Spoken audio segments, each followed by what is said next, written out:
Welcome to the Two Boots Word Vault podcast. Here's a recorded version of my long poem, The Mississippi Book of the Dead. It was recorded on June 4th, 2022, as part of the Tributary Reading Series at MCN6 Studios in Minneapolis. It's good to be here, and thank you, Ted, for inviting me. I'm going to read from a chapbook that was published in 2013, The Mississippi Book of the Dead. There's a little story behind that because it was accepted for publication in 2010. In the meantime, between 2010 and it was published in 2013, my wife and I moved, and I had ordered copies, and they never showed up until a few months ago. It turned out they went to the old address, and the landlord put them in the attic. After about 10 years, decided, I guess we better deliver these. So, and it's a good time. It's a good time to read this. Most of us here, except our young friends here, most of us are at the age where we've kind of finished or are near finishing our working careers. I retired as a teacher at the Red Wing Correctional Facility, and I decided that I wanted to do something special. Definitely a change in my life. So this is about the story. Now, it takes a half hour to read this, so I'm just going to read segments of it. I wrote this originally in 2006 when Twitter was brand new, and so I thought each little verse is like a tweet. But I didn't count syllables, I didn't count anything, it was just, so I'm going to ask you just to visualize what you're hearing. There's no politics, there's nothing here except my trip down the Mississippi River. And we're going to hop and skip and jump down the river. It's still dark on the road after 40 years of work. What do I have? Curiosity, fear, camping gear, and a big car? Let me call it emptiness. When I trekked Nepal in '81 after visiting Kathmandu temples, I met a man who walked all India from the tip to the Chinese border. He carried but a bedroll and a book.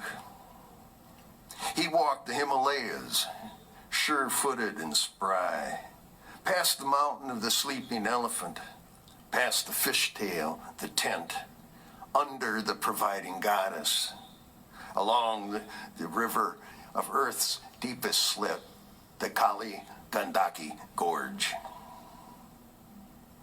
At 50, he wanted to learn his new path.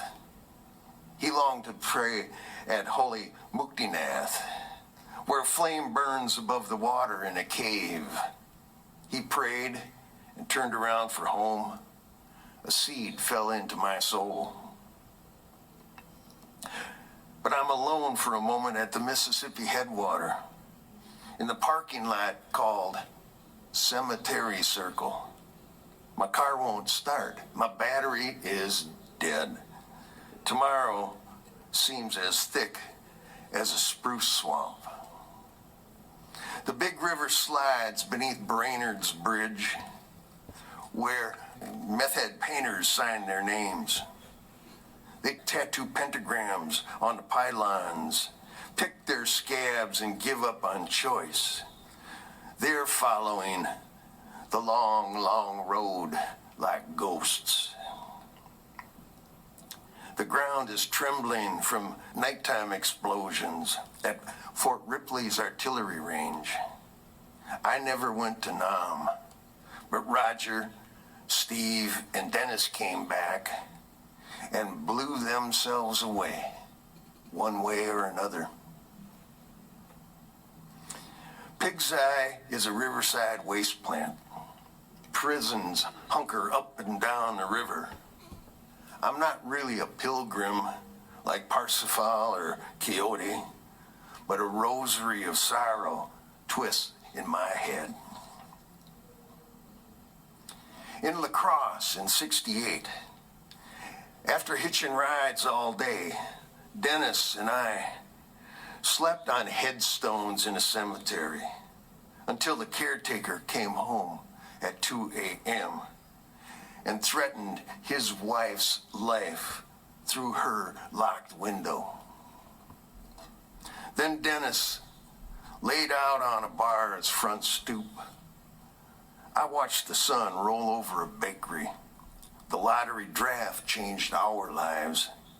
Now, a bar girl talks with NASCAR speed at the same Thirsty Turtle Tavern. Sam Clemens fled Hannibal's bluff, but Barker's keep his bed behind glass, and the whitewashed fence scam continues today. It's an all-American money-making scheme. A Christian woman who once owned a motel serves me lunch with checkered napkins. This is Grafton, Illinois, Gravetown with something added. There's a youth prison nudging up against the bluff. It's like Red Wing, where I taught the boys last year. It could say Pompeii, but it's Herculaneum, a Civil War city with lead smelters. Even today, the green leaves are heavy. Every empire feeds on poison and lead, civil wars, bullets, and death. Rush Limbaugh comes from Cape Girardeau, our country's only inland cape. It has the conservative jeer, off kilter. I want to go home. I want to go north to the ice states, the wilds, and my family. Then through Thebes and onto Cairo, where the rivers meet, all kairos and currents. A crackhead speaks like a black-faced sphinx. Downtown looks bombed, except that Corvette parked in front of a boarded-up bank. I rush for Memphis to walk on Beale Street and buy photos of my favorite bluesmen. I listen to street singers and sampled horns on glittering walks decked out with people, river fog, rib shack smoke, and ganja. The Pyramid Arena reflects on the water. Lonely nights return to swim in my soul. I flip the motel's cable TV from James Bond to the Three Stooges to Francis, the Army Mule. Now the Heartbreak Hotel and a grounded 747 stare across crowds to Graceland. Tour buses park nose to rear, hang like bracelets in a souvenir shop, or inch ahead like the pilgrims at Mecca, Guadalupe, or the Ganges. In Clarksdale, Muddy Waters' childhood cabin rests in $1 million museum. But I stare at a Duolian with paisley designs, the guitar I wanted when I was 20, when the blues were just romance and sorrow. Paint flakes off the Leland Blues Museum. Its sign looks lettered by a broom. Downtown's vacant. The school needs care. That scrapyard is really someone's home. This town is the birthplace of Kermit the Frog. I drink beer at the Lightning Strikes Casino, a gaudy barge tied to the earthen levee that was built by prisoners after the floods of 27. So many died, they were buried where they fell. What do the lords of death want? Cigarette smoke, clanking slots, flashing red lights. My money won't fill their till, and they won't take any beauty that I might scrounge from my memories, my fears, or illusions. At Grand Isle, on the Gulf Shore, I pitched my tent in the sand. Katrina used this land as her football.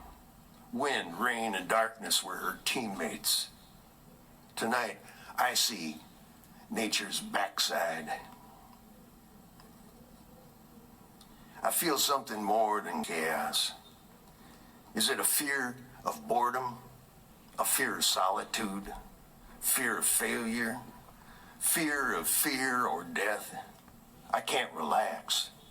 The darkness is too deep. The gulf is black water and emptiness.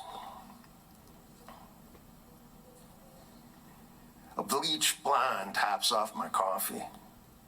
Her voice is as powdery as her face. Her lips are red. Her eyeliners are crooked.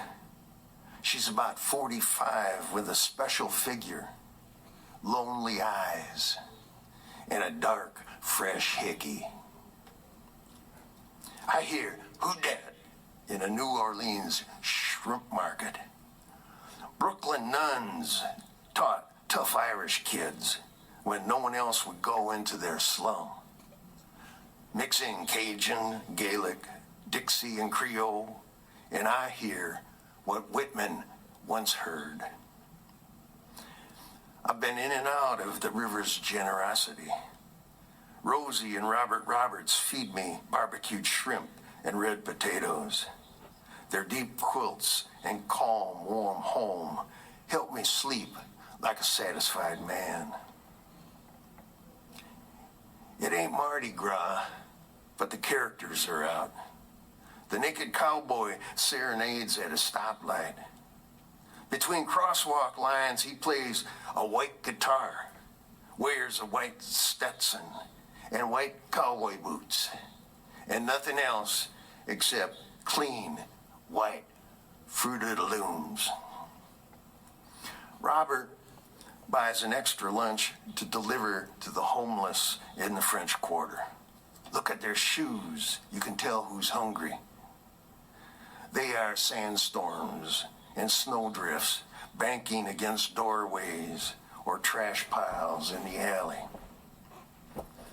A backstreet trinity sits on a stoop, sharing silence and a liter of beer. One looks beaten, but his cheeks are tattooed like an insane clown in a hip-hop posse. Is that the one where spirit hides? Let's do it. With the meal from Piccadilly's, I asked the clown, "Sir, could you use a meal?" "Yeah, thank you. And could you use some cash?"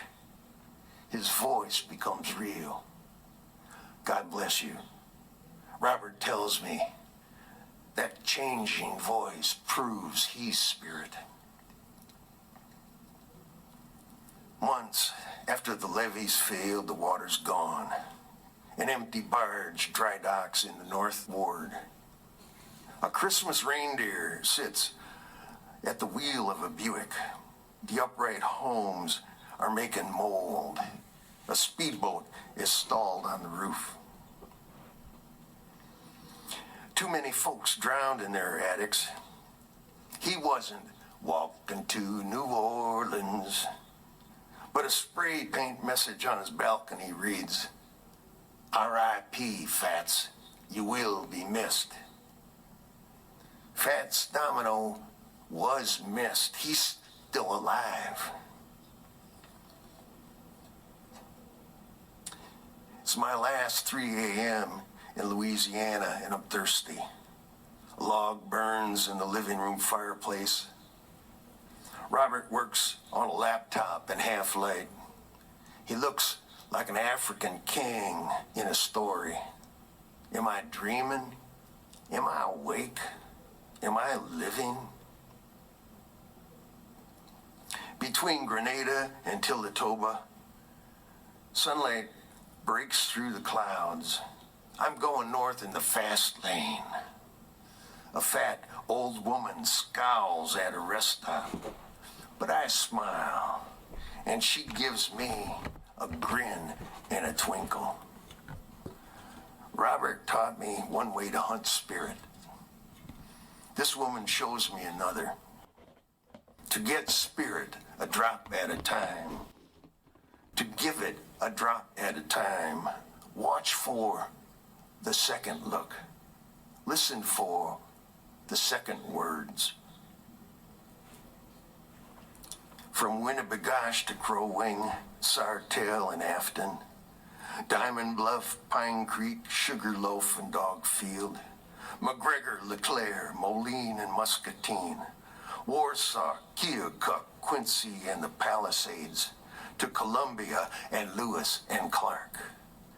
From Waterloo to Fort Defiance, to Memphis, Tunica and Winterville Mounds, to Baton Rouge, Galliano and the Palquamine Ferry, to Algiers, Araby and St. Bernard's Parish, Buchatola, Tilatoba, Hickahala Creek. From the crossroads of routes 60, 61, 62, to Farmers City, Kickapoo Creek and Bloomington, through Starved Rock, Rockford, Madison and Baraboo, to the Dells and Toma and the real Camp McCoy. I'm almost home. I'm almost home. I'm home. Thank you. Thanks, Ted. Thanks, Tom. Thank you.